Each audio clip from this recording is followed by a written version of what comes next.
അങ്ങനെ വെറുതെ വീട്ടിൽ ചൊറിയും കുത്തിയിരുന്നപ്പോൾ ഞങ്ങൾ മൂന്നുപേരും വിചാരിച്ചു നമുക്ക് ഫോറം മാളിലോട്ടൊന്ന് പോവാമെന്ന്. അവിടെ കുറച്ച് ഷോപ്പിങ്ങും കാര്യങ്ങളൊക്കെ ചെയ്യാമെന്ന് വിചാരിച്ച് പോയതാണ്. പക്ഷേ നമ്മളിപ്പോൾ ഉള്ളിൽ നിന്ന് പുറത്തോട്ടിറങ്ങിയ ഇതായതുകൊണ്ട് രാത്രിയാകുമ്പോൾ കടകളടക്കും എന്നുള്ളൊരു പ്രതിഭാസം ഞങ്ങൾ മറന്നു പോയിട്ടുണ്ടായിരുന്നു. അപ്പോൾ ചെന്നപ്പോൾ എല്ലാ കടകളും അടിച്ചിട്ടുണ്ടായിരുന്നു. സ്റ്റാർബക്സിൻ്റെ അവിടെയാണെങ്കിൽ ഇരിക്കാൻ പറ്റത്തില്ല, ക്ലോസ് ആക്കും എന്നൊക്കെ പറഞ്ഞിരുന്നു. എന്നാലും നമ്മൾ ശരി ശരി ഇപ്പോൾ ഒരു ഫ്രണ്ട് വരാനുണ്ട് എന്നൊക്കെ പറഞ്ഞ് അങ്ങനെ കുറച്ച് നേരം ഇരുന്നിട്ടാണ്. ഒന്നും ഓർഡറൊന്നും ചെയ്തില്ല, വെറുതെ കുടിക്കാനൊന്നും ഒരു മൂഡൊന്നും ഉണ്ടായില്ല. അങ്ങനെ ഞങ്ങൾ കുറച്ച് നേരം അവിടെ ബാത്റൂമിലൊക്കെ ഓടി നടന്ന് പിന്നെ നമ്മുടെ റസ്മിനും ജാസ്മിനൊക്കെ വരുന്നുണ്ടായിരുന്നു കേട്ടോ.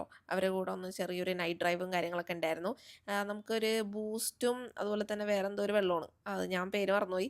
അത് ഇനി അടുത്ത പ്രാവശ്യം പേര് ഓർക്കുമ്പോൾ ഞാൻ അത് കറക്റ്റ് പറയാം കേട്ടോ ഇനി പോകുമ്പോൾ. അപ്പോൾ അതൊക്കെ കുടിക്കാൻ പോകാമെന്നൊക്കെ കരുതിയിട്ടാണ് നമ്മൾ നിന്നത് കേട്ടോ. അങ്ങനെ ഇതാണ് സംഭവം. പക്ഷേ നല്ല ടേസ്റ്റ് ഉണ്ടായിരുന്നു കേട്ടോ. ഇത് കണ്ടുപിടിച്ച വനിത റസ്മിനായിരുന്നു.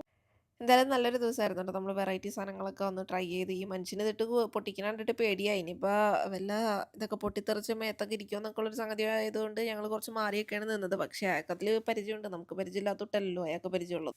ബൂസ്റ്റിൻ്റെ ഇത് ഞാനും ഇവളും റസ്മിനും കൂടെ പച്ച മാങ്ങയുടെ ഇതും അങ്ങനെ എന്തോ ആണ് കഴിച്ചത്. ഞാൻ അതും കൂടെ ട്രൈ ചെയ്തില്ല, വൈറൽ കണ്ടാന്ന് വെച്ചിട്ട്. പിന്നെ നമ്മുടെ ജീവി ആസ് യൂഷ്വൽ പാലാണ് ട്ടോ കുടിച്ചത്, അവൾ കള്ളിയല്ലേ.